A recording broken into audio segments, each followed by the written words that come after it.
as they great. Yeah, so welcome everyone. And this session we're having today is about developing a professional identity as a collective imagination practitioner, and what that means and how it is that we maybe find our work and we find our professional identity. And maybe also like what are some of the journey experiences we've had, and maybe where would we like our professional identity to be heading, where would we like to be going. So those are all things we're hoping to cover, and Jake and I really struggled to squeeze what we'd like to talk to you about into the hour and a half that we have, but we'll do our best. Now, it was really interesting when I looked at your little applications for this meeting and little summaries about who you are and what you've been doing, to see kind of the range. And I decided to really lean into that and to pick people with quite different starting points, quite different trajectories with respect to this career that they are building as an imagination practitioner. So for some of you, there'll be some people that have maybe started in a very sort of activist or grassroots or kind of community setting, and maybe working with creativity in those spaces, and are now thinking about how you maybe take that into more systemic places. And there might be others who have sort of had a different experience, maybe starting in quite an institutional place and thought, you know, how can I bring more imagination into this place? Or starting as systems change practitioners and thinking, I want more practice that's more kind of flexible and creative. And these are quite different points of departure. So when we meet together, we will find that our journeys have been quite different. So I wanted to just sort of alert you to that there are quite different people in this room, and to invite you to be really curious about those different paths and how those different paths might sort of shine a different light on yours and give you a different way of thinking about it. So that's sort of who we are and how I chose you really, to bring difference and that potential for sort of learning tensions between us. So the first thing we are going to explore, actually, Jake, could you just put the link to the Miro in the brilliant. So the first thing we're going to do is we are going to ask ourselves what has been the journey or the turning points for us from being someone who didn't identify as an imagination practitioner at all, maybe, to someone who now at least includes that as one of our identities, you know, or part of our identity, or an evolving one. And of course, we have many different professional identities, but and that's partly, of course, an internal experience of what I imagine, what I think of myself to be, and also what others identify me as, right? So both of those dimensions are interesting. So we're going to start by going into some small groups and exploring what have been those steps for me on that journey. But first, you're going to have some time on your own. You're going to have 5 minutes to just sort of think about that before you jump into a group and talk to someone else about it. And I'm going to invite you, Fabian, I'm going to invite you to create what I call a river map. So this is mine, and it's really badly written, and I did it in 5 minutes. So I wanted to make sure it's possible to do it in 5 minutes. And you might want to do it, and I'm going to explain mine to give you a sense of how I made sense of that question. So it starts up here, and I sort of was starting as a storyteller that worked with communities and in organizations, but really I'm a storyteller. But I was quite frustrated by that because it was seen as something that was really just for sort of well-being for people or for education rather than for transformation. And it was at that point that I started talking to Jake and other practitioners working in a similar way, and realized it's not the storytelling, it's the fact that we work with imagination, and it's deeply powerful, and it's actually a tool for transformation, not just for feeling a bit better. So, that was the point at which, for me, the river got a lot wider in terms of what my practice might be. And I started calling myself an imagination practitioner rather than a storyteller. And so I was like, an imagination practitioner who specializes in story. Yeah. What's the next bit? And then working with Jake and others, we did quite a lot of projects with like local authorities and other public sector infrastructure organizations. And actually, it was very difficult to sell social imagination or collective imagination at that point. So we would try and talk about it. Quite often, we'd find at the beginning, we sort of had to be offering something else. And then as we went through it, we could start talking about social imagination as they trusted us more. And we learned to keep it simple and use loads of examples. And then sort of started talking about collective imagination and realizing there were three different audiences really for that for me. There's working with system leaders, working with communities, and working with practitioners. And like, how do I, and sort of for me, forming an identity with how I relate to each of those and how I describe it differently for each of those. And then more recently, I've been sort of trying to put those experimental uh, efforts of explaining it into frameworks or metaphors, so that I can explain it to people, and put it on the website and write publications that are trying to establish an identity for me around this idea. And then I think what's been really important, all of you would count as this, you see this little stream coming in, finding established allies. So other people that are maybe more established in some of the places I want to work in, and some of you would be those people for sure, that become my travelers on the road, that I can regularly touch into and sort of bounce ideas off, and we can dream together. That's also been really important. So I didn't really say this rocky bit. This hasn't been easy. There have been big mistakes, and Jake will testify to this too. And sometimes being way too upfront about using social imagination and that putting people off, and sometimes sort of not being upfront enough about it. And there's been lots of chaotic learning on the way. But does that make sense to you as a way of understanding what are the sort of things the sort of stages? Just as long as it makes sense. Doesn't matter whether you think mine's worth looking at all. So I'm just going to give you 5 minutes to find a piece of paper and do your own version.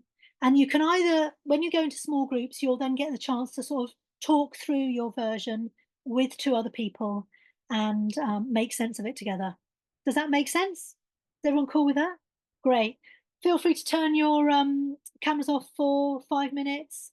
And yeah, no, as you can see from mine, no quality drawing skills required. Okay, so yeah, the activity really is just that we're going to put you in groups of 3 to 4 to share your map, share these turning points, and think together about kind of what are the kind of key insights that emerge from that. But I think just starting off sharing your stories, and if you would like to, you could also start by putting, if you've done it, if you've drawn it out, you could take a photo and drop it in the mirror board, because sometimes that can be a good scaffold for the conversation. So don't feel like you have to, but that could just be a way of doing it. We're going to give you half an hour, so there's quite a big chunk of time to get into some good conversations. Any questions about that, or does that sound all right? You're going to be randomly assigned. Oh, Hannah's done the breakout rooms. Excellent. Did you have some good conversations? Yeah, great. So it would be wonderful just to hear back from each group those key insights. We don't have a lot of time, so I don't want to hear a summary of your whole conversation. Just sort of the key insights from hearing those journeys. And I don't think many, if any of you, have managed to get any of your images of your river maps onto the Miro as yet. Um, and I have a lot of sympathy for that because it took me flipping ages to get mine on. But if you could try and upload it today or tomorrow, that would be just really great, because it would be great to see them, even if they're sketchy and weird like mine. Yeah, it'd be great to have them there. But let's hear from each group really briefly. Group 1. Hannah, can you press record before we start? Oh, I have. We are recording. Oh, great. Yeah. Group 1. What were your key insights?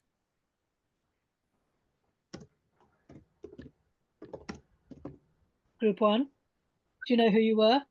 I don't know who was group 1. Oh, it's a I don't really know good which question. I think we were group 1. I think you were. I think Mark was in group 1.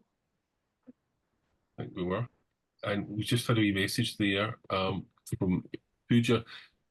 Do you want to go, if you know, Pooja, do you want to give it a shot at the summary before you disappear? I'll probably do a terrible job, so please just pitch in.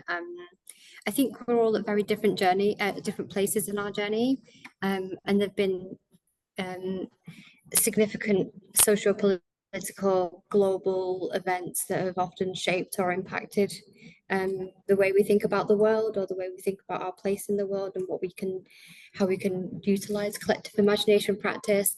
And I think we all found it as a kind of, I mean, please correct me if I'm wrong, but like we all found it as on our search for something, for a search for deeper meaning, a search for something greater than ourselves. And actually the tools that we found along the journey have really amplified that kind of passion and vision and meaning. And just kind of picking up on a few points, which were that the pandemic had a real impact on the way that it shaped our work and the future of our work, both negatively and positively, but it definitely was a marker, I think. Anything else from the rest of the group? Did a brilliant job there, Pooja, I think. Thank you, Pooja. Group 2, that had Fabian and someone else in. I can try share that, guys, unless anyone else wants to. We talked about, I think we had very different journeys, but it felt like we were all maybe at a similar point now, even though we have quite different starting points and different entry points. So we kind of recognized all the different maybe disciplines that were what have got us here today, whether that's like community engagement, transition design, participatory futures. And I think we all kind of felt a bit like we're kind of we're irrespective of where our journeys have gone, we're all at a point where we're kind of like waiting for the next big thing. And you know, there's a few different branches maybe there, and different possibilities of ways we're exploring to get that off the ground. Great, that's really insightful. Thank you. Group 3. Who's group 3? Who's group 3? Okay, let's see if I can find it.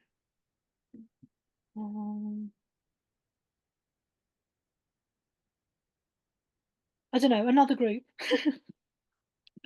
I've closed them now. Oh, here we are. Group 3 had Andrea and Lizzie and Deborah.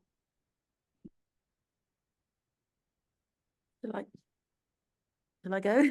Yeah, go for it. So we talked about, I mean, maybe it's really hard to kind of summarize a conversation, isn't it? But addiction, neurodivergence, money and gender, and recognize that there was a tension between business and community, maybe. Is that a good way of describing it?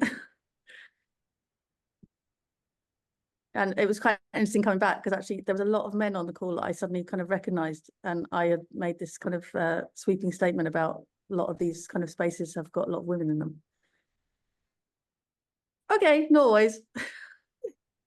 No, it's often the case. I agree, but you're right, not always. Right, lovely. Group 4, that was Corinne, Devon, and Inez.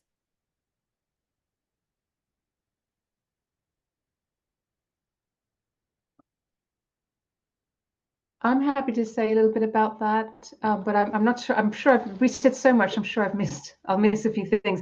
But I remember us talking a lot about what we call ourselves and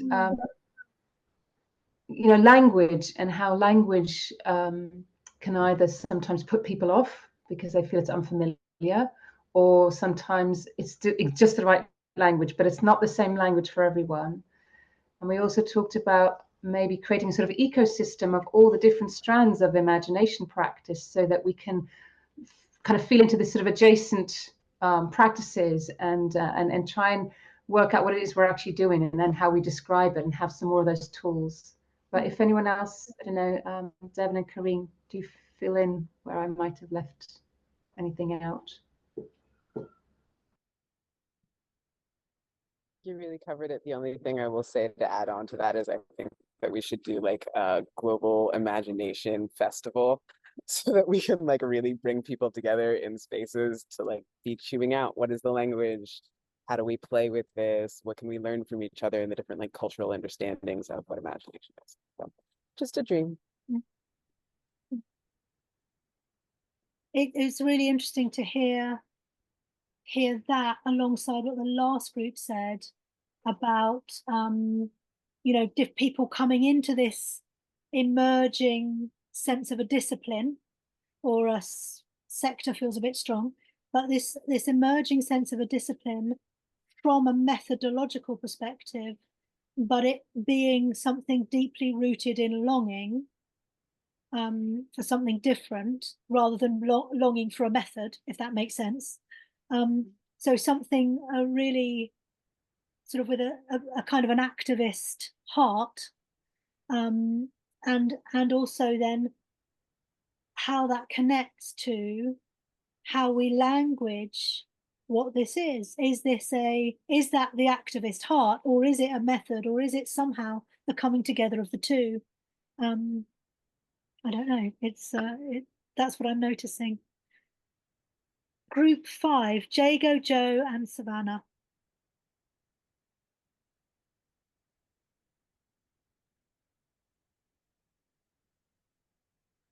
We had such great conversations, and I know that you knew we would.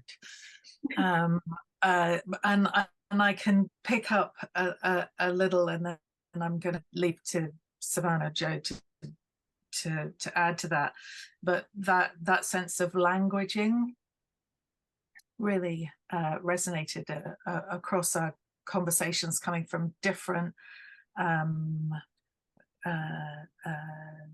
practitioner kind of entry points, I guess, and working through that languaging, then leading into sense of permission, and how as practitioners we are sharing that permission with people we work with, and the sense of excitement. So we had the 3 words, the languaging, permission, and sharing the excitement. But Joe, you said so much more beautifully about the excitement than I have. So I don't know. I just am excited by all you imagination practitioners out here is all. And yeah, let's celebrate globally. And just a little thing too, Inez mentioned, we're working on a big mapping project for all of the collective imagination practitioners. So I'm super duper excited about that, and be on the lookout. We're gonna have a group meeting in just under a month's time. It'll come out, and we'll talk about it, and we're gonna like do a lot of fun stuff. But I do not wish to take up any more of this wonderfully juicy conversation and time with you all. So just know that that's cooking from within the funding collective. So yay. And yeah, let us celebrate being imaginative together and give everybody permission, because we're always imagining. Everyone, always. That's what we do. Okay, I'll leave it there. And in terms of finding out about that, I will make sure that I email you from the hello@Collective Imagination email when Joe gives me the details. I'll make sure that goes out to you.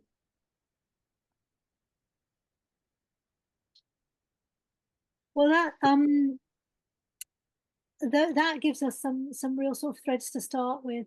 Jake, do you want to take us into our next conversation? Yeah, thanks very much, Hannah. And I'm sorry, Hannah, that you were not in those groups. I dropped into a couple, and they were so juicy. I mean, your playbacks were wonderfully pithy. But yeah, it was a very heart-opening experience, I think, dropping into those groups and hearing what people were talking about. There's so much I identified with, and this sense of I don't know, personally, something really deeply important that we just can't quite work out how to bring into the world, or maybe it needs to shift a little bit and we're not quite sure. It's very edgy and uncomfortable place to be. And it was just very refreshing to be in a space with some others kind of sharing quite honestly about what that felt like. I think that was something that was, even though I didn't share, it's really important for me to be part of that. So thanks for everybody showing up in this way.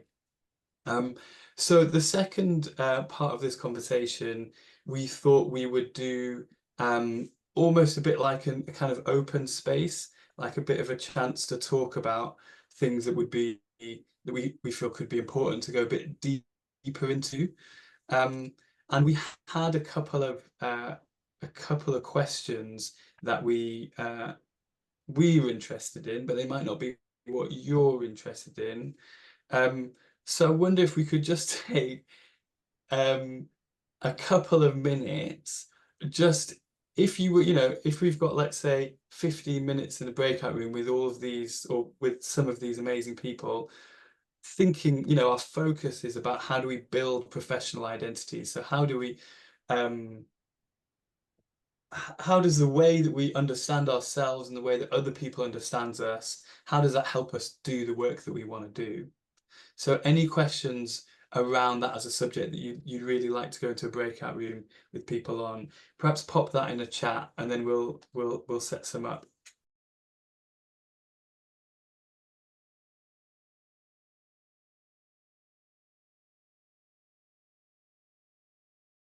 Hi everybody. Welcome back. I hope that was a fruitful conversation. We're just going to do, if it's okay, just 2 minutes of note taking. If I can invite you to go to the Miro board, I can repost that link. And I've put in the bottom half, there's some circles with post-its in. So just a couple of minutes to note down things that arose for you in those last conversations. Okay, so just finish off writing the one that you're writing on. It's great watching the mirror board with all this kind of furious activity, and at the same time I get to watch lots of furrowed brows kind of furiously operating the computer, and there's something really it's very heady, isn't it? And it's very like working the machine a little bit. So I thought just to finish, maybe we could just sort of ground ourselves again, and know that there's a lot to think about here, and there's also a lot that we might all be feeling about this when we're talking about identity. That's something that's really, really core to us. I forget you're being recorded. Thanks, Queen. So yeah, maybe it's a moment just to like feel your feet on the ground and kind of noticing your breath coming in and out, and just kind of resettling ourselves. It's very kind of activating space, I think, to that's it, Joe, a bit of a stretch. I like that. And just as you're sort of coming into land, I'm gonna put a couple of questions in the chat, which are questions about what we've been talking about, but also about how we connect together as a group. And I thought we could close by responding, if you'd like to those questions, and then with any time left, we can talk about what everybody would like to, what everybody says about this. So here we go. So the two questions are, what would you like to ask of others in this group to help you in your next step in terms of this professional identity? And the second one is, and what would you offer? So there's no pressure to answer these questions in any particular way. But yeah, if you could answer them in the chat, and then we'll use whatever time's left to chat about. Some really lovely messages in the chat. Thank you so much for those. Don't know if anybody's still writing, but I can tell lots of us are reading. But we've got just a couple of minutes before we close. And I just kind of wanted to open the space to, if anybody wanted to say something out loud, something perhaps that has been important in what you've heard today, or something that's on your mind, something you're taking away. I'm very good at awkward silences, so I'll just kind of step back and see who wants to step forwards. I just want to remind people of the thing I put earlier on in the chat, that in response to I can't find, oh, Devin's kind of like request for an international festival of imagining, because I think we should have a conversation just about that. I've got some ideas. I was wondering whether there'd be people who'd be up for something. There's something called the London Writers Salon, and they have a kind of different times of the day where you just spend an hour co-working with people. You're writing there on the same screen. I wonder whether there's sort of like possibility for people just to have a sort of a weekly, regular meet up at different time zones, just if you've got a question or you just want a bit of support. Like that. Love that.